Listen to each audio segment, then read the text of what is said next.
বগুড়া শিবগঞ্জে বাংলাদেশ জাতীয়তাবাদী দল বিএনপির নবগঠিত কার্যালয়ের জমকালো উদ্বোধন ও দোয়া অনুষ্ঠিত হয়। রাসেল আহমেদের তথ্যচিত্র, ডেস্ক রিপোর্ট। উদ্বোধনী আয়োজনে বিএনপি, যুবদল, ছাত্রদল ও স্বেচ্ছাসেবক দলের নেতাকর্মীদের পদচারণায় পুরো এলাকা মুখরিত হয়ে ওঠে। শহীদ প্রেসিডেন্ট জিয়াউর রহমান, দেশনেত্রী বেগম খালেদা জিয়া এবং ভারপ্রাপ্ত চেয়ারম্যান তারেক রহমানের প্রতিকৃতি দিয়ে সজ্জিত এই কার্যালয়টি দলের নতুন সাংগঠনিক উচ্ছ্বাসের প্রতীক হিসেবে দেখা হচ্ছে। প্রধান অতিথি ছিলেন বগুড়া জেলা বিএনপির স্বাস্থ্য বিষয়ক সম্পাদক ও উপজেলা বিএনপির সিনিয়র সহসভাপতি আলহাজ ডাক্তার আশিক মাহমুদ ইকবাল স্বাধীন।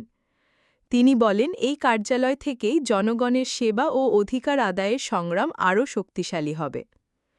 এছাড়া অনুষ্ঠানে উপস্থিত ছিলেন সাবেক পৌর মেয়র মতিউর রহমান মতিন সহ বিএনপি, যুবদল, ছাত্রদল ও স্বেচ্ছাসেবক দলের বিভিন্ন পর্যায়ের নেতৃবৃন্দ।